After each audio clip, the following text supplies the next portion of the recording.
Okay, so we all think we know the story of Radha and Krishna, right? I mean, it's the love story, the benchmark for divine romance. But what happens after the famous part ends? What most of us don't know is what happened after Krishna had to leave Vrindavan forever. Well, that's where the real story begins. And believe it or not, it doesn't have just one ending. It has two.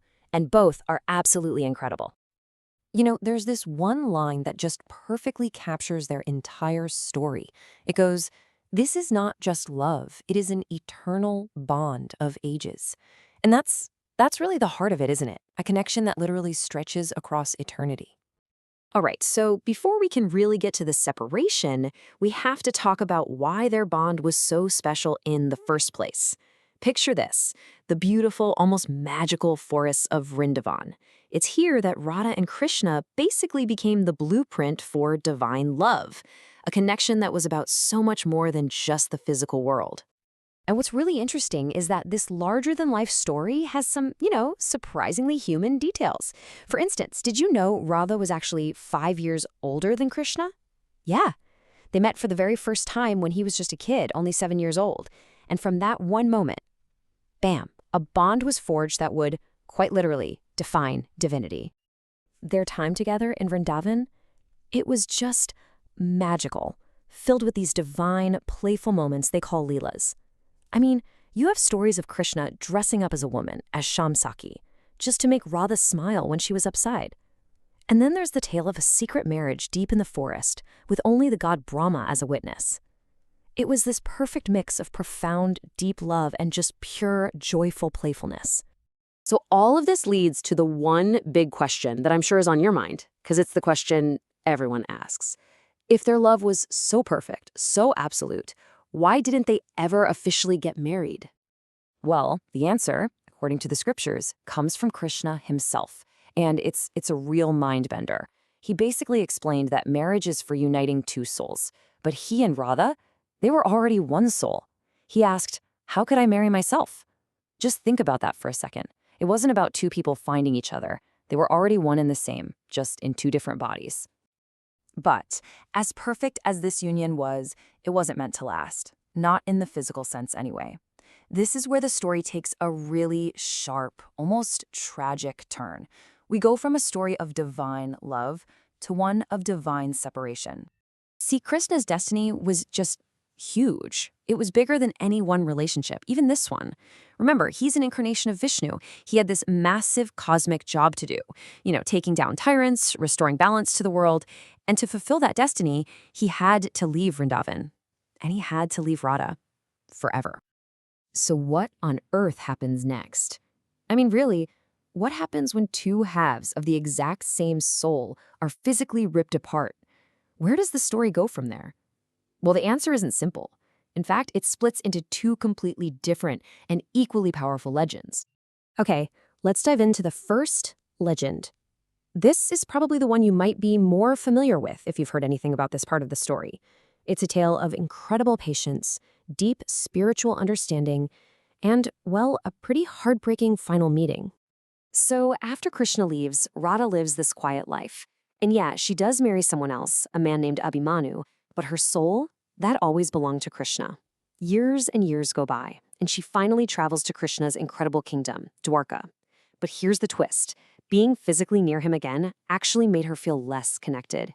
It was like their spiritual bond was so pure, so powerful, that physical closeness just got in the way. And she understood. Their love didn't need them to be in the same room. So she left to live a life of seclusion in an ashram. It wasn't until she was in her final moments that Krishna came to her. He found her, and he played his flute, their song, one last time. And as she passed away, he broke his flute, the very symbol of their love. And he never, ever played it again. Wow. I mean, what an incredibly beautiful, sad ending to their story, right? But what if that wasn't the end? What if that was just chapter 1? What if there's a whole other story, a bigger, even more epic one that comes next?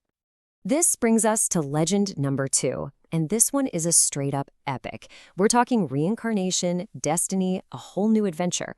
The idea here is that their story didn't end with a broken flute at all. No, it was just waiting to be reborn for a new era with a brand new purpose. So in this version of the story, As Radha is passing, she makes this incredible vow. She promises that whenever the world starts to lose its way, whenever the real meaning of love starts to fade, she will come back. She will return to make things right. And that's exactly what happens. Fast forward ages later to a time when love has gotten, well, kind of cheap and corrupted. And boom, they're reborn. Radha comes back as a young woman named Lalita who happens to be a genius on the flute. And Krishna, he comes back as Anantanant, a wise and respected ascetic sage. Same souls, you see, just different bodies. And this time, they have a mission. But it wasn't going to be that easy. They couldn't just bump into each other on the street. No, Lalita had to go on this epic quest to find her other half, Anatanand. Her search takes her all over the place, and it all leads up to this one final, seemingly impossible test.